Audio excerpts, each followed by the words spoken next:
SMQB's episode 272, or so I'm told, because I've missed a few and I kind of lost track of the numbering. How's everybody doing? Yeah, welcome back. Doing Thanks. good. Good to have you back. Our fearless player. Everybody doing good? Yep. Well, let's jump into it. House, who are you bringing to the bar? One of the reasons I'm bringing this person to the bar is just so I could practice pronouncing his name. I'm bringing Giannis Antetokounmpo to the bar. He plays power forward center for the Milwaukee Bucks. Milk. It's an NBA franchise. NBA franchise. Yeah, they won a title. I'm not familiar. I'm sorry. Well, Milk, just so you can be cool at the water cooler tomorrow. Tomorrow night is the NBA draft. Very, very important. I thought we were done with the NBA. No, this is very important in Bison's world. And this guy, Giannis, Milk, who's a past MVP winner, he is going to be traded. And he is going to be traded before tomorrow's NBA draft. And so this is going... No, he's going to be traded to the Boston Celtics or the Miami Heat. And so this is going to significantly impact the draft tomorrow. Because either of those teams change bigly if they get Giannis. And likewise, the Celtics would be a very interesting, different team if they trade Jaylen Brown away from that team, who carried that team without Jason Tatum this year. But anyway, I'm bringing Giannis. We're going to throw back some Uzo shots. And we're going to talk about where he'd like to be and whether he thinks he can bring a championship to one of those two teams. Lot of uncertainty here in Washington House on who's the pick's going to be now. It's so it shouldn't I thought that was a done deal.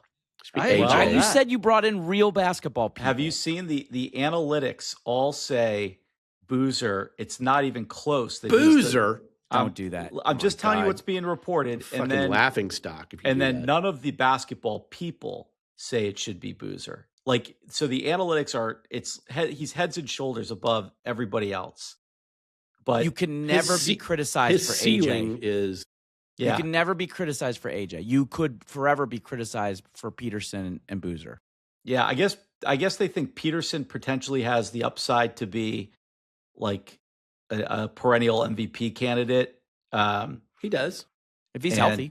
And if he plays 82 games. Yeah, I mean, they think that I don't know. So, but it's I think it'll still be what's his name? Debanska. How do you say it? Debanska? Debonsa. AJ Debon. But this is exciting for Washington. It's interesting. Yeah, it's anyway. All right, Pope, who you bringing to the bar?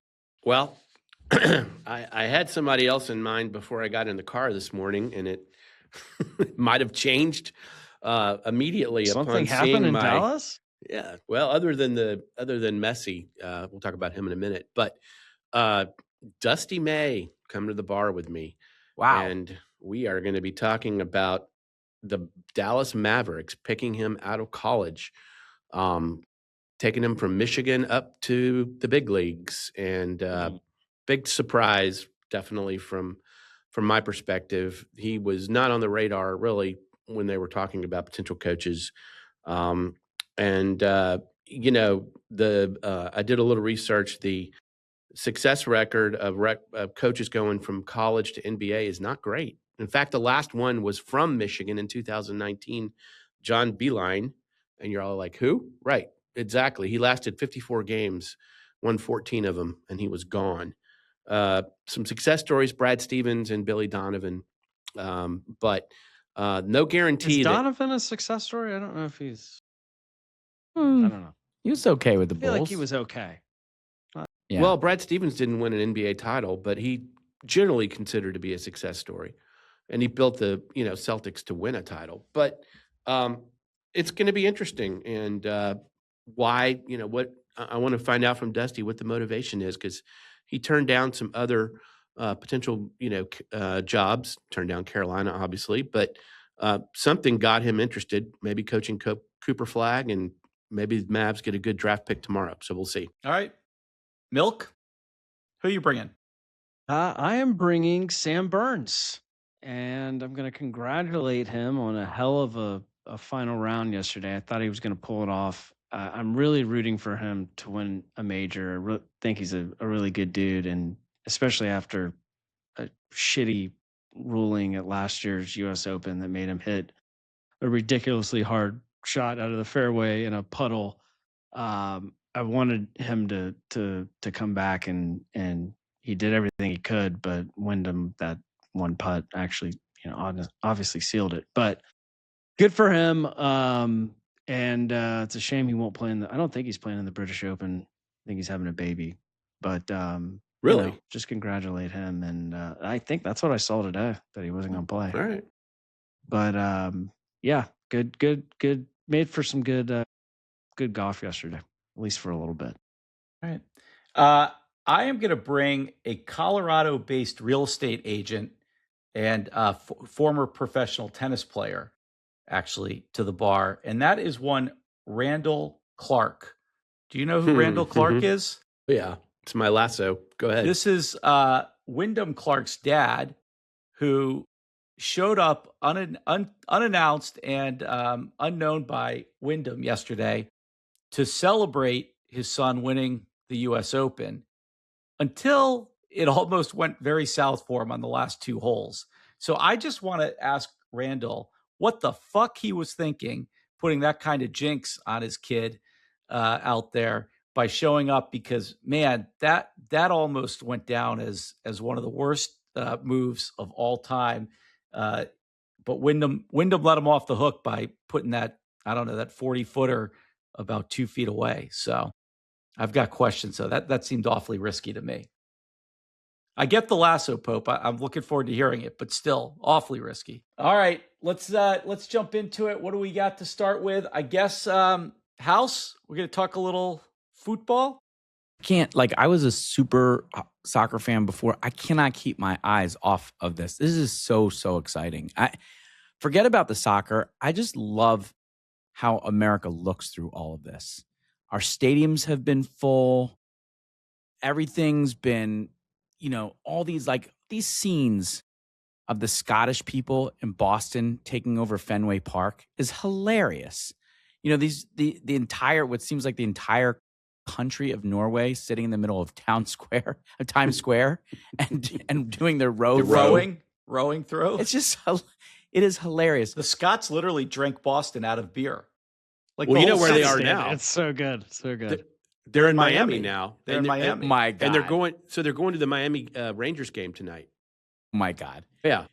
So I went, there's a really great outdoor sports bar right next in the Philadelphia Sports Complex near all the stadiums. And I decided to go watch the USA game against Australia there. And one of the reasons I wanted to go there was because I knew that there was going to be pre-gaming there, because directly after the USA game was the Brazil game on Friday against Haiti. Holy mackerel. I have never seen a pregame like this, and I've been to some big college football games and all of the hoopla before that. It was absolutely unbelievable. The Brazilian fans, the Haiti fans, I was like, oh, is this going to be tense? They're all getting along. They're having so much fun. They're taking pictures together.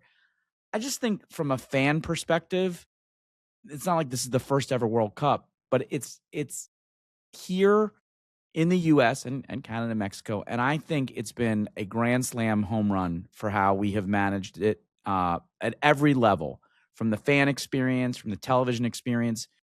All of that's been great. The games have been spectacular. We talked about this last week. Cape Verde, the Curacao goaltender.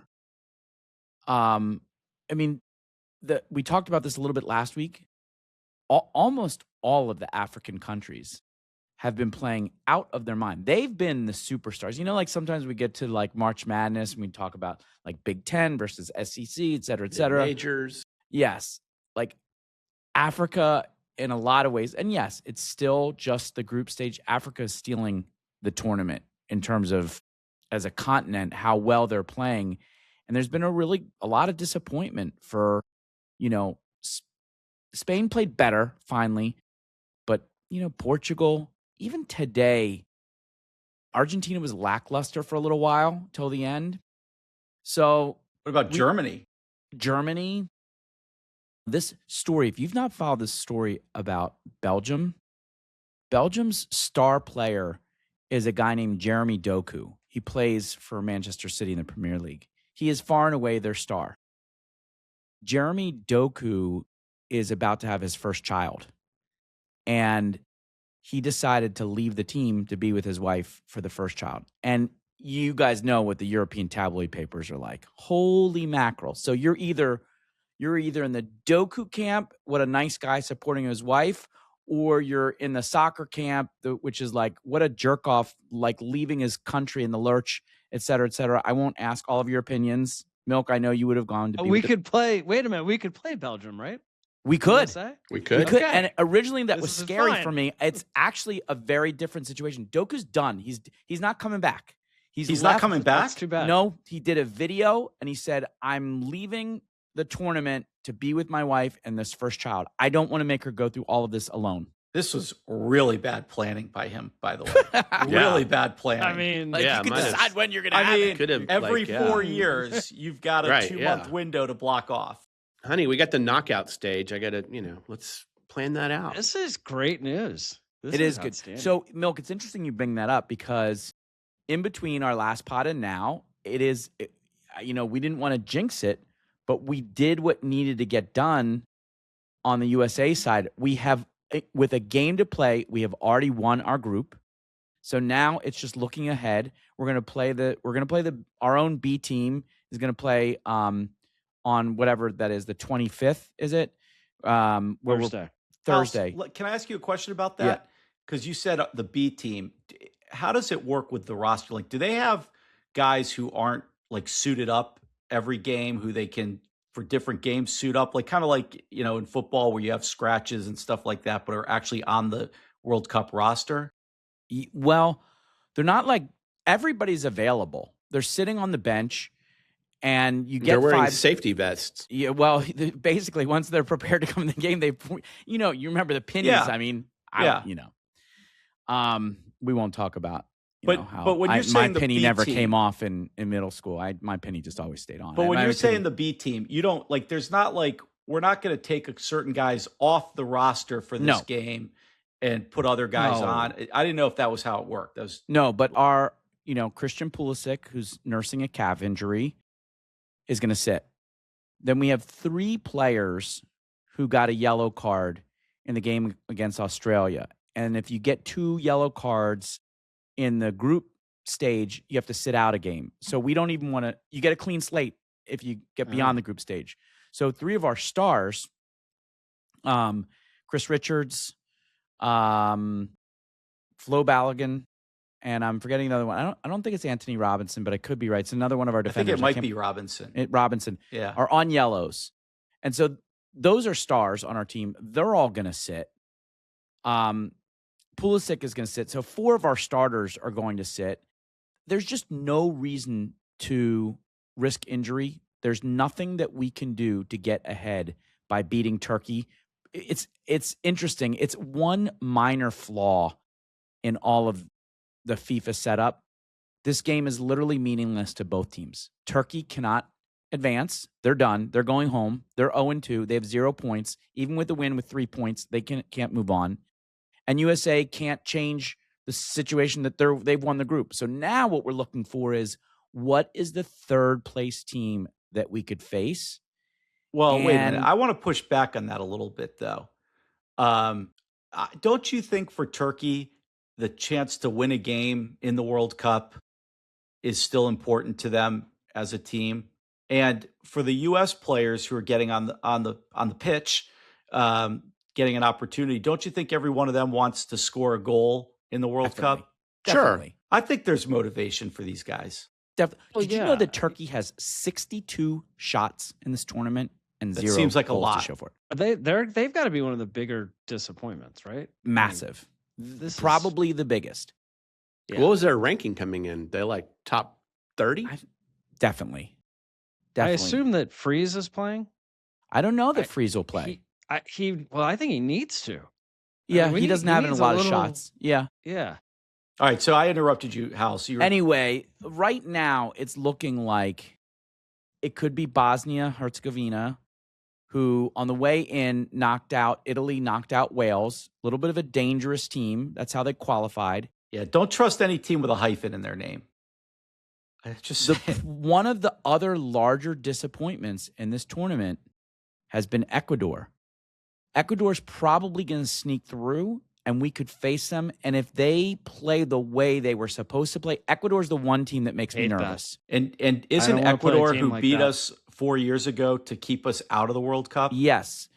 They have a midfielder named Moises Caicedo. Caicedo can play like a superstar. He's the kind of guy that can take over a game. He's played really crappy so far, really bad. I don't like this. Guys, I want to play a team like that. If we can make a wish, let's avoid Ecuador. But then our path to the quarters is, if you could draw it up, it's pretty tasty. Good. It's like Bosnia, Czech, maybe Portugal, maybe Spain. Here's some things to look ahead for. One bummer is that if you're on the East Coast, you're bummed you're not seeing USA. Not until literally the final. They're playing every round before the semifinals on the complete West Coast, either Seattle, San Francisco, Los Angeles. Pope could get USA in the semis in Dallas. That'll be an inexpensive ticket. I'm sure they'll get it less expensive. So that's a little bit of a bummer if you're an East Coast person. Something really fun to look ahead right now is if things play out the way they might be playing out right now, you are going to see in the next round in Kansas City, Argentina and a guy named Lionel Messi versus Portugal and a guy named Cristiano Ronaldo. Ooh, the old guards. Now, how would you like to get the ticket for that game? Would that be the round of 16? No, that will be the next round. 32. In the knockout, potentially Argentina and Portugal. 32. And the very 32. next other? Yes. Argentina versus Portugal, because Argentina is going to win their group, and where Portugal is going to land would be the other team that Argentina would face. And would that be the second or third team in that I think second. Portugal anyway, could still win theirs. Look ahead. Circle on your calendar the possibility of Argentina, Portugal, and Kansas City, Missouri. Should that happen, it would break every imaginable record for television ratings. And which, by the way, world. they say is Kansas City, by the way, they're saying is one of the greatest soccer cities in the U.S. Yeah. Did you know that? Is that at Arrowhead? I did not know that. But I did see a game in Kansas City that I was surprised. Kansas City's has this whole thing about how great their turf always is. The pitch in Kansas City for that game did not. There's been some inconsistent pitches across these stadiums. Ironically, one of the best pitches. I'm sure these football players are so furious, but ironically, one of the best pitches has been MetLife. Yeah, they can put grass down. I just saw an article that people are worried about the turf for the final. Oh, why? I don't know. I got to click on it and read it, but I just saw the headline come across a little while ago. I think it was in The Athletic. But you know what? One other thing that I heard from some of our longtime listeners, Craig and Meredith, who have traveled to 2 games, that getting in and out of Houston, the stadium there, was a complete nightmare. They had people waiting 2 hours to get into the stadium in 90-degree temperatures outside. Wow. Total nightmare, completely unorganized. And then they went to Toronto and they said, piece of cake. Such a different experience, they said. So I just thought Bison, that was I know you interesting. know this probably from past experience, but I heard something similar to Houston at Hard Rock in Miami. I heard that place is a nightmare to get in and out of. Yeah. I heard that was really, really bad experience for fans getting in and out of that stadium. Yeah. That place is never easy to get in and out of. So far, what I've heard anecdotally at Dallas Stadium has been pretty smooth. And Dallas has had the best game so far. Buddies who went to the Argentina game today. Dallas has had 3 ridiculous games so far. They've been those fans have been treated to some great games. But let me ask you guys, because you've all watched a lot of World Cup by now. Outside of your U.S., I'm not questioning anybody's U.S. fandom. Do you have a darling that you've kind of attached yourself to in any of these other games? Cape Verde? Yeah, that's Cape what I was Verde? going to say. Yeah, I mean, Well, I think it's an interesting point because last week we were talking about the expansion to 48 teams, and I'm assuming the Cape Verdes of the world would not have been in this World Cup, right? so we had on Josh for our preview, and he was just telling me last night that actually Cape Verde would have made it. They would have. They made it, would okay. have made it. But I don't think some of those. What African... about Curacao? No. But that's Haiti. another darling. Yep. They got crushed. They got crushed in their first match, but didn't they tie yesterday? Curacao tied one of their games. Yeah, I think Jordan. I think they got All of smoked these in teams. game one. I like really watching the Dutch. I mean, how can you not? Oh, they're fun. So much fun. Them and the Orange Crush and the, yeah. I mean, they're not really a darling, but they're just, I love to follow them. I don't who'd know you if they're say? going to make it through. He likes the Dutch. I don't know that they're going to make it through, but I like Ivory Scotland Coast. now too. Oh, Scotland's fun too. They may not Right. make it through. I don't though. know. Are they advancing? They have to do something against Brazil. I think they got to win. That's a problem. Or they have to win, right? Or I think a tie. That might get them in the third seed Yeah. of Yeah, that. we gotta best of keep 8. them going. By the You way, need the Tartan Army to stay in the States. Absolutely. anything else on World Cup? I want House to address Tim Howard and Landon Donovan's comments this weekend. Okay. Who basically, and now it's got like controversial and Tim Howard's being a dick or whatever. But is anything they're saying not truthful? I mean, does anyone think we have an actual chance to win the World Cup? Okay, kids, cover your ears. Tim Howard is an asshole. He is such an asshole. But we have is what he's saying incorrect? coming into the World Cup, there would be a lot of logic to what he said. The way we've played through 2 games, we've played as well as any other country. We don't have the superstar names. We don't have Messi. We don't have, Lamine Yamal. We don't have, stacked teams on the front line, but we have players and we've got a coach who's coaching them, coaching them so well. And whoever said it, just a couple minutes ago, our path is, listen, if it goes as well as expected with this path, if they're talking about, you have to win, you have to play this way for 6 games. No, you don't. You don't have to play that way against Bosnia. You don't have to play that way against Czech. You don't have to play that way against Portugal the way they're playing. Yeah, if you play Spain and France and England for 2 or 3 games, yes, you're going to have 3 A+ games. They can do it. You can get you can get 1-1 and get to a shootout and win. That's ridiculous. I'll say this. I mean, I probably watch the least soccer in general of anybody here. Tough competition between me and Milk, I guess. Come on, man. Fair enough. Fair point. But the style of play that the U.S. is playing, this is by far the best I've ever seen them look. The passing, the ability to get by defenders one-on-one and find space. I've never seen a U.S. team play like this before. But is that because it's Australia they haven't. and Paraguay? No, I mean, Paraguay's good. Because we were ripping on Australia last week, right? We were like, that's like one of the easiest teams. But Paraguay's good. And also, don't you guys have the confidence now watching them a couple games? Like, you just feel like our defenders are going to stop the ball. I have had a lot, like, I'm not like freaking out, like, oh my God, once the other team's over midfield, we might give up a goal. Yeah. I have a lot of confidence that Chris Richards is like a stone wall. Yeah. Yeah. He was impressive. I'm getting emotionally invested now. Don't do this to me. Careful, I know. Milk. Be careful, because it's just now it's one and Yeah, done you're come just- July 1st. July 1st at 9:00 p.m., Santa Clara, California, Levi Stadium. And let's get us Bosnia, please. All right. And we go back to Seattle, right? I want to get back think to so, Seattle. yeah. I think And- that environment is Yeah. insane. And by the way, Mbappe did score while we're on the pod. Oh, there you go. So a little breaking news as we transition here back to the NBA Giannis. draft for a minute. Trey Young signing a max deal with the Wizards. Which- Whoa.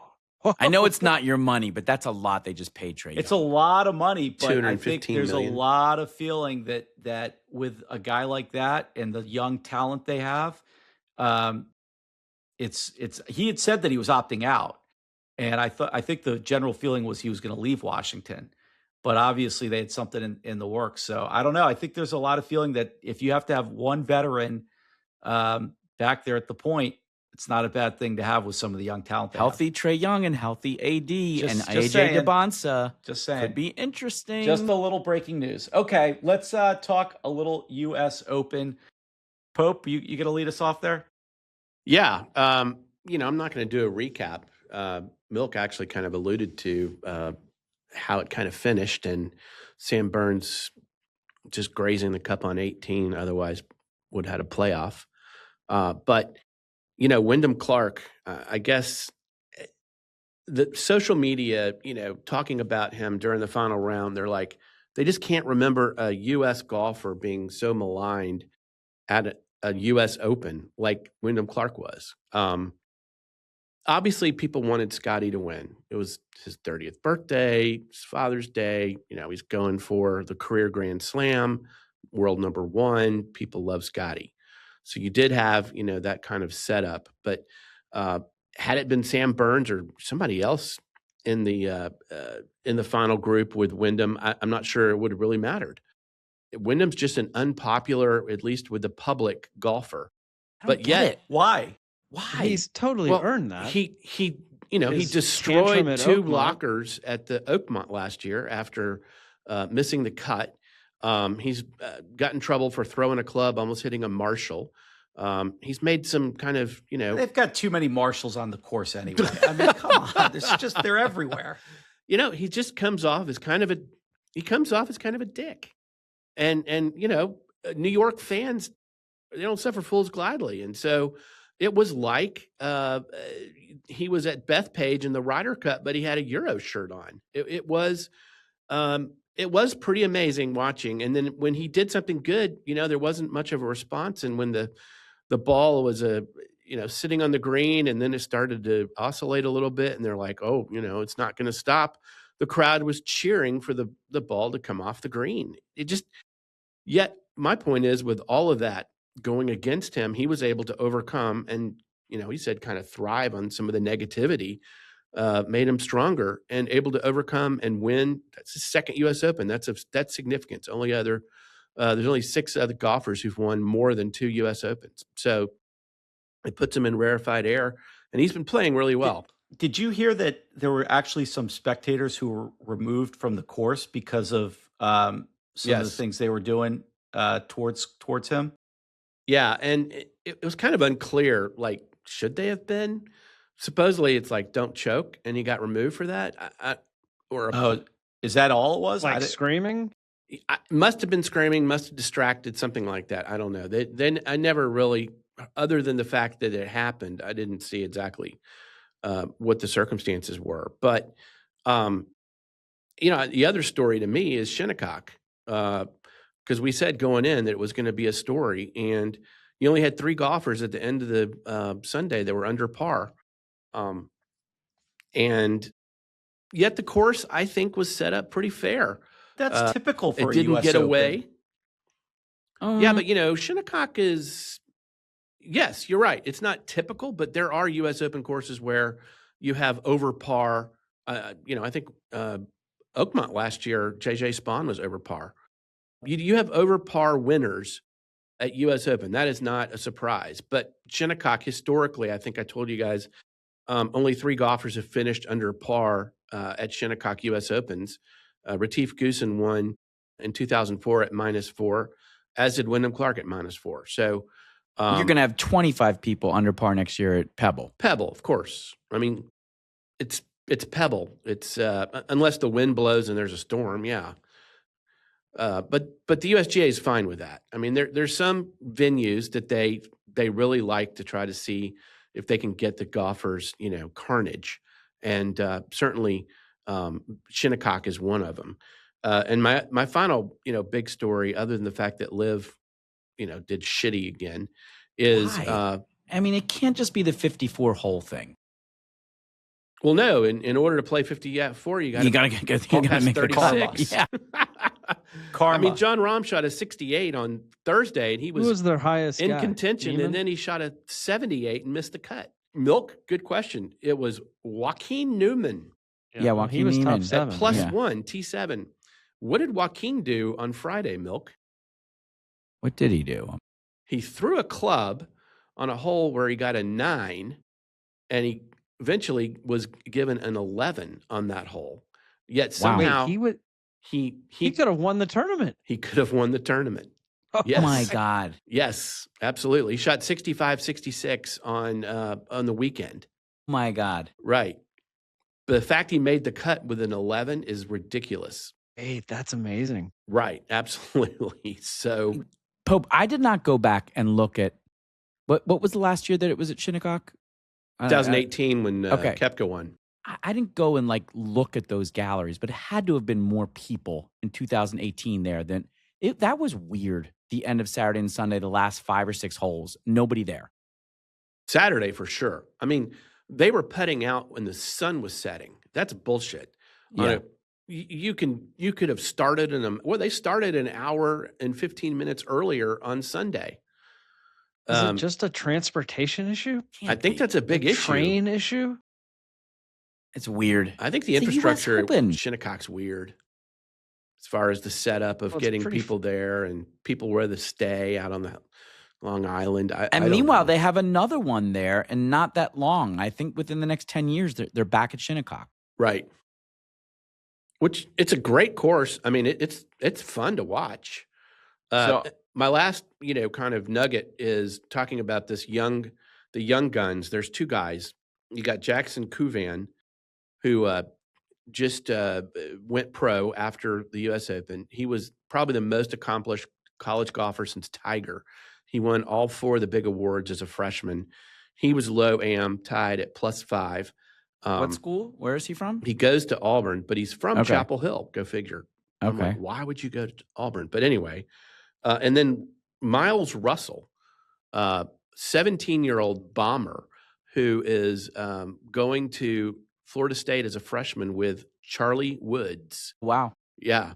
So Miles Russell's +7, and I watched a little bit of him, and he's only 17. He's going to be a phenom. But what was the best So part those about guys, him? second youngest guy to make a cut at the U.S. Open. What was the What's best that? part? The best part about Miles Russell was yesterday on 18. He walked over to the rough and surprised his dad on Father's Day, and had his caddy give him the bag to carry and walk down the 18th fairway with him, which is pretty That's cool. awesome. Those are my 2 lassos, guys. So thank you. By the way, Bison. did you know? You brought him up. Did you know that? Oh, you used all the.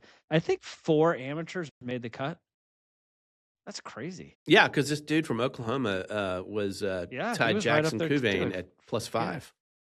5 over. Yeah. That's always a Amazing. good story to I know. watch at the U.S. Open to see how the low am does. Yeah. But, Scotty is 0 for his first attempt at a career Grand Slam. He's got plenty of time. He looked really frustrated this weekend. Well, He it's consistent with his 2026 play. He's only has 1 win. He's got a bunch of top fives. He was second in at Augusta and competed at the PGA, but he's just not able right now. The putter is letting him down. Hopefully that's not a sign of things to come, because that's what happened to Jordan. Stopped being able to putt. Good All work.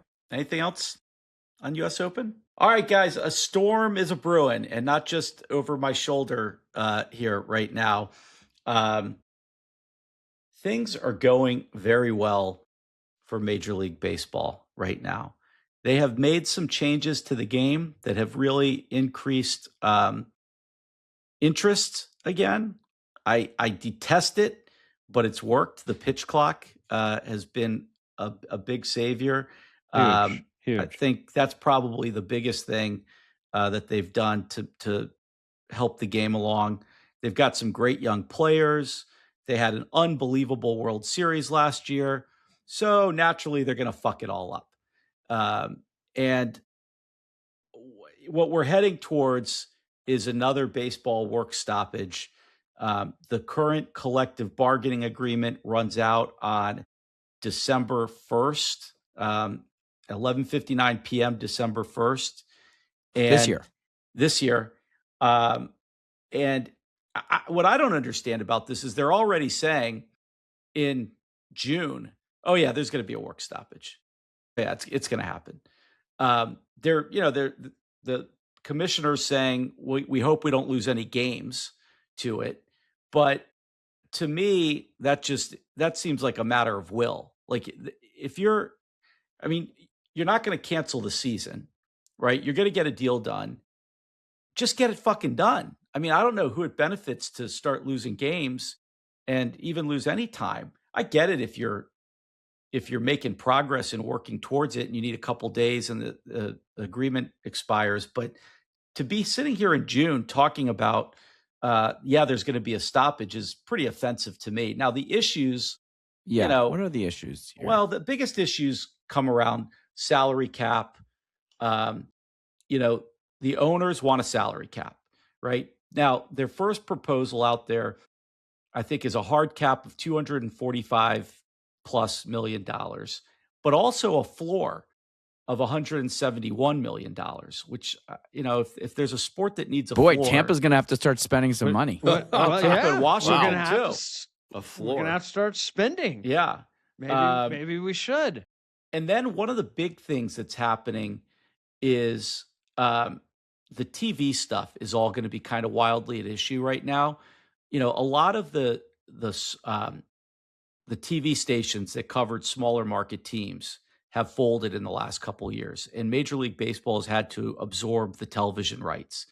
And I think where we're headed is towards baseball, MLB having all the TV rights, and then distributing that money somehow amongst the teams. Of course, who doesn't want to see that happen? The Yankees with the Yes Network, the Dodgers, right? The teams that are making a killing on their contracts. But that's one of the big issues.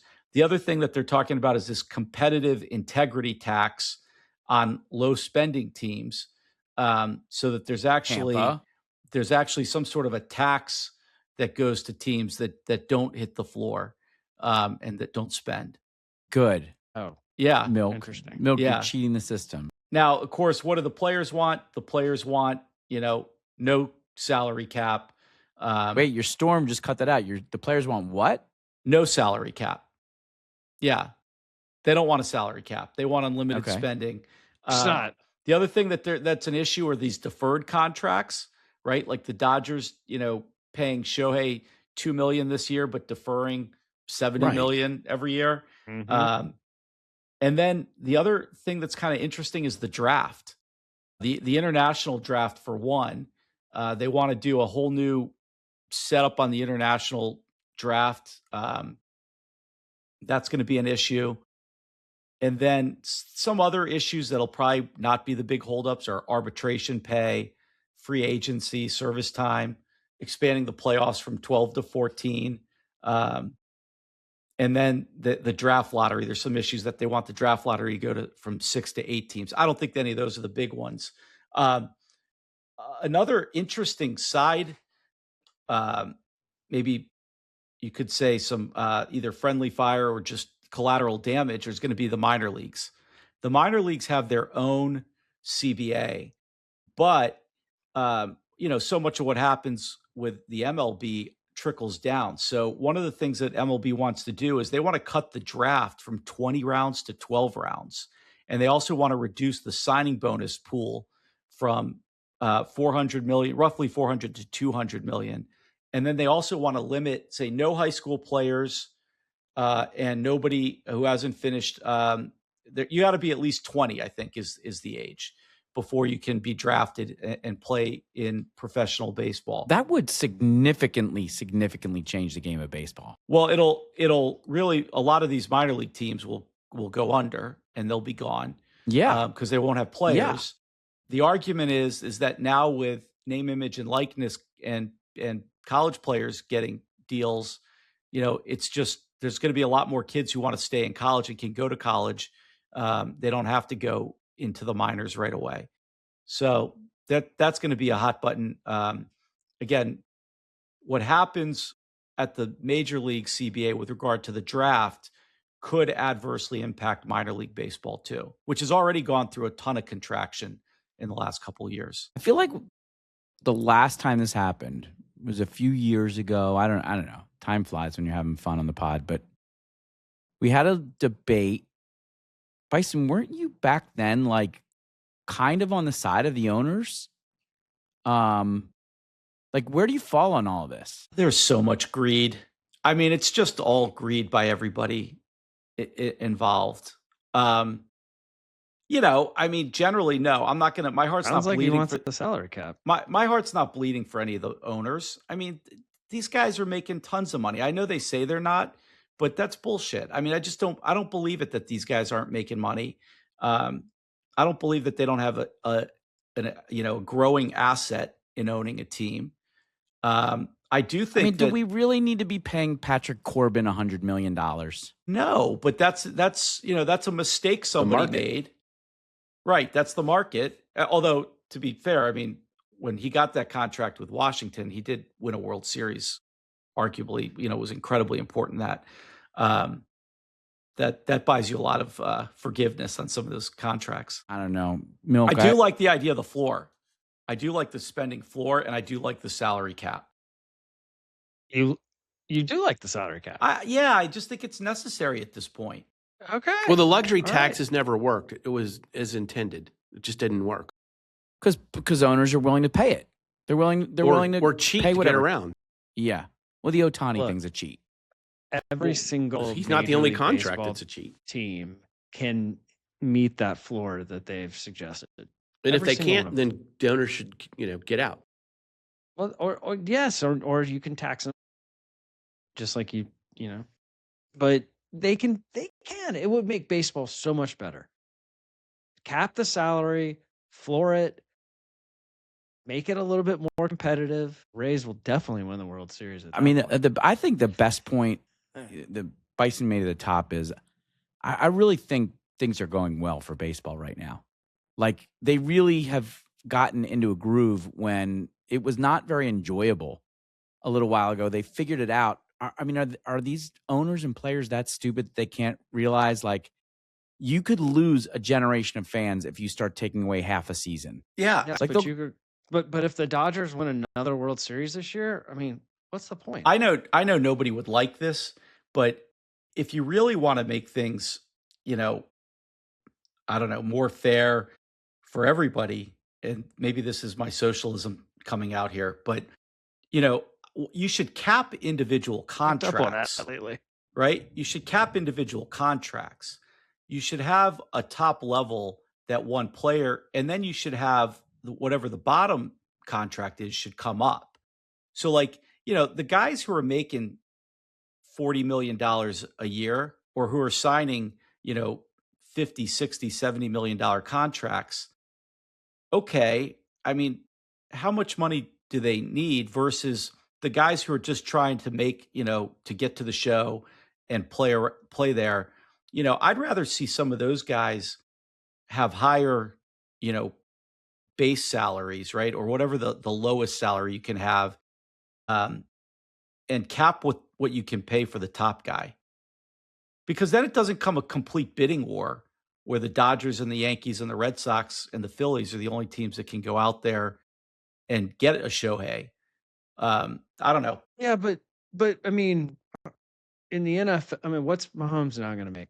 $65 million a year, right? Yeah. Like, there's always going to be players who are going to be at that level and should be at that level if they're the best players in the league. But I think in the NFL, they're just spread out more, right? So yeah, but I mean NBA, instead of all of them being on the Dodgers, the NBA has or the Chiefs max contracts, right? That you can't go over. It's been done in other sports. Got the Larry Bird, where you can sign max deals. But you got. I mean, Brad Keller is. I mean, I would punch his face every week if I could on this pod. He is the worst setup reliever. I cannot stand him. This guy is making $11 million. I mean, that he should go in jail for robbery, right? that he's on a 2-year, $22 million contract. He appears 40 times a season. He's making about $250,000, $300,000 an appearance, and he's awful. If I'm an owner, I'm like, why am I paying a guy like this $22 million? Because the market requires me to. You should have like reverse incentives, right? Like if your whip goes over a certain level, you have to give some of the money back at the end of the season. Like reverse incentives. I don't think that will change if there's a cap and a floor put in. Well, what's the takeaway, Bison? Are we headed towards another clash between owners and players? Yeah, I mean, sitting here right now today, I don't see how they're literally coming out and saying, yeah, this is going to happen. I mean, it's like they're planning for it. I don't understand why. And maybe they're all, puffing their chests out now so that they can get a deal done at some point. I think the biggest thing that's changing, and the owners are going to have to figure out how to deal with it, is the TV stuff. Because that's where these owners are going to kind of be pitted against each other a little bit. So, there's some stuff they have to work out internally, but the TV, with everything, with all the cord cutting and everything, that's that's all, that's the biggest thing that's going to change for these owners, I think. So whichever side is advocating for only 100 games, I'm with them. That's a terrible idea. Who wants less Mace baseball? Would have 300 if he could. I know. I don't know who wants less every baseball. Day. Milk, you don't want less baseball. Yes, he does now. He's given up on. In April. Six and a half game wild card lead, and I've given up. In April, he brought the manager to the bar, basically threw a parade for him. And in June, on text, he says he's given up baseball. You know what killed me? You want to know what killed me? Going to play the Dodgers. Killed me. Killed everything. We suck. We can't beat them. So grow a pair. Grow a pair. The Dodgers. Yeah, That's why I hate them. That's so pathetic. All right. Thank God we played the Nats though. That got us back on track. Yeah, lucky. All right, who's got a punch? I got one. I'm gonna punch the York Revolution. So the York Revolution are a minor league baseball team in Pennsylvania. And rather than wearing the Pride jerseys on Pride night, rather than wearing it, they forfeited the game because there weren't enough players on the team who were willing to put a shirt on with rainbow sleeves. And I'll give the management credit because they came out and said, you know what? This is Pride Night. It's been advertised that way. It's been scheduled that way. And we fashion ourselves. We want our stadium to be a place where everybody can come and have a good time and enjoy baseball. And we're not going to let these guys go out there, and they're not going to dictate to us what we do in this ballpark. So they just said, fine, you guys don't want to wear the uniform? We'll forfeit the night. We're not playing. I don't know. I mean, listen, I thought I've heard a lot of people talk about it, and there's been some of this in San Francisco with the Giants. Some of the guys who didn't want to wear the pride hat for the San Francisco Giants, wrote Bible quotes and verses on their hats over the rainbow to cover it up and stuff like that. Tolerance doesn't have to mean agreement, right? Tolerating and being opening to someone doesn't mean you have to be agreeing or endorsing something. So to those guys who couldn't go out there and just show people that they're welcome to come and watch baseball, you're getting punched in the face.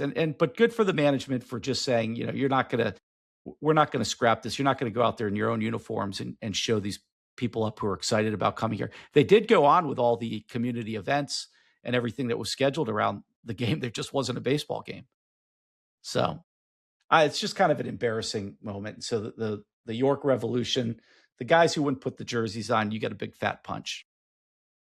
Good one. Who else? Any other punches? All right. Who's got a lasso that hasn't been discussed already. Sorry, I know. Pope. 2 Father's Day lassos. I have a different Damn one. it. If there's anything more you want to say about those, because those are both really good stories. Oh, I mean, it's anytime, the U.S. Open on Father's Day, there's always a lasso to look for. And we did find 2, I thought, with Wyndham Clark. I mean, and also, the whole, I didn't mention it when I was talking about Wyndham, but his mom died of cancer when she was young, 55. It's been a rough go for him, and to have his father come out, who hasn't evidently been to many of his events, including his U.S. Open win 3 years ago, to come out, the family planned it so he wouldn't know, and he surprised him on the green. I mean, the hug they gave, and it was genuine, and that was really special. And then, like you said, Miles Russell going to get his dad, who had no idea. Miles had cleared it with USGA officials that it would be okay to get him to walk up 18 with him. You could, see it in Dad's face, how cool that was. And so you're always going to find a good lasso at the U.S. Open on Father's Day. Absolutely. Very good. We've got a lasso. Some of our lassos, a lot of our lassos involve stories of perseverance. I thought this was a really good one. As a freshman in 2018, Villanova point guard Colin Gillespie won a national championship. He was a very good point guard for Villanova, got all Big East. They returned to the Final Four in 2022. And then he went undrafted.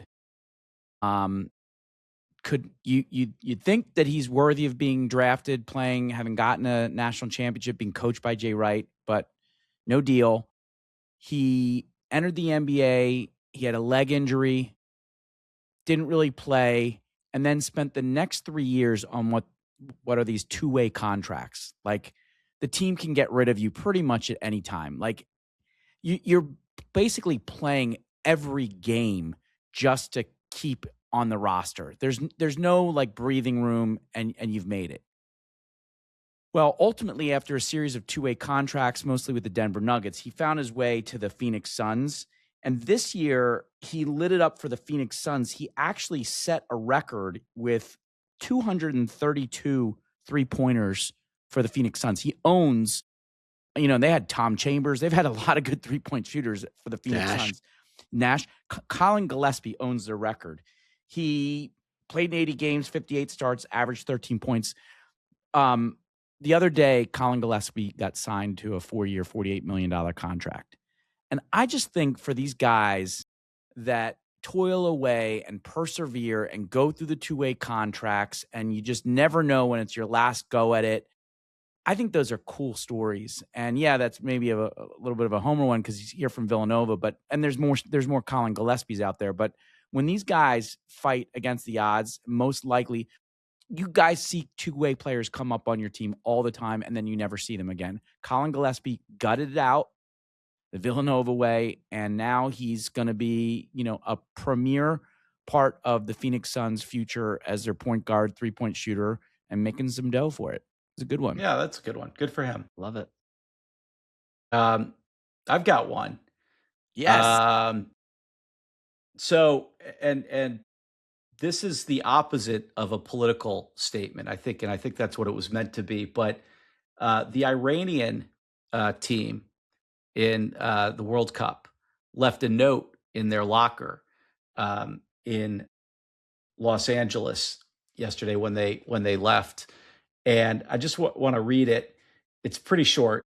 It says, "From the ancient Persia of thousands of years ago to the civilized Iran of today, the spirit of Iran remains alive and steadfast.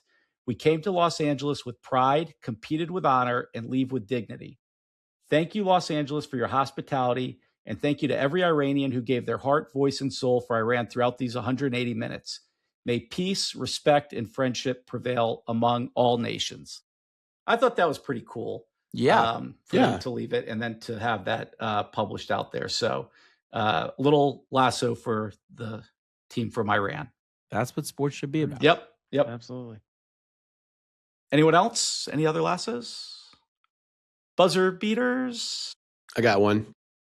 Tonight is the culmination of college baseball season. The College World Series comes down to Rubber the final match. game between That's North right. Carolina and Oklahoma. Oklahoma's going for their third national title, and North Carolina, Diamond Heels, will be going for their first national title. They don't So have one. Wow. they don't have one. They've been runner-up for College World Series in 06 and 07, but nope, they don't have any titles. They won yesterday to stave off elimination. So, like you said, Milk, rubber match tonight. Tomorrow night, turn on your TV for what we've talked about a lot on this pod is maybe one of the better draft classes that has come around for a long time.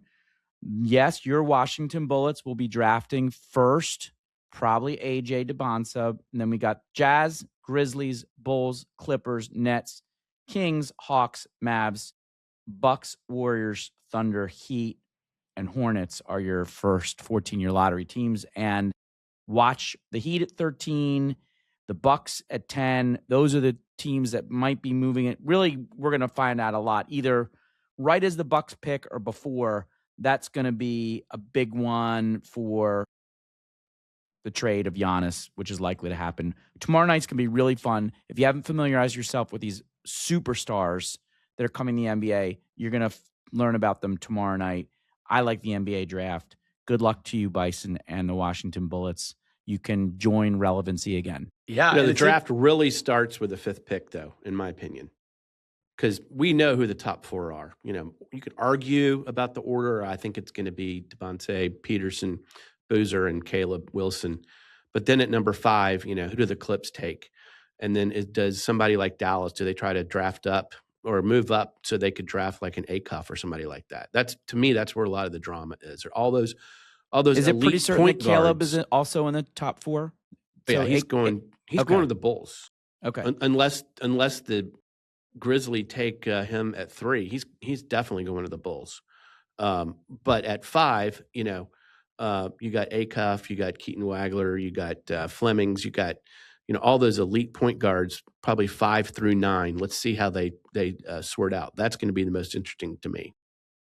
This thing with Trey Young's kind of interesting. I'm just reading a little bit more about it. So, House, what he did was he opted out of his last year and signed you can, if you stay with one team, you can sign a 5-year deal. If you go somewhere else, it's a 4-year. He signed for what the 4-year max would have been. So he's staying with Washington. To me, that says he wanted to be in Washington, right? Because he was willing to stay there and take 1 year less, and just get what he would have been able to sign somewhere else. So I think that's good news to me, is that he actually wants to be there. Yep, they have a promising future. Yep, we'll see how we fuck it up. Any other buzzer beaters? All right, guys. Let's go USA. Big 4-game series, House. Go Nats. Go Phils.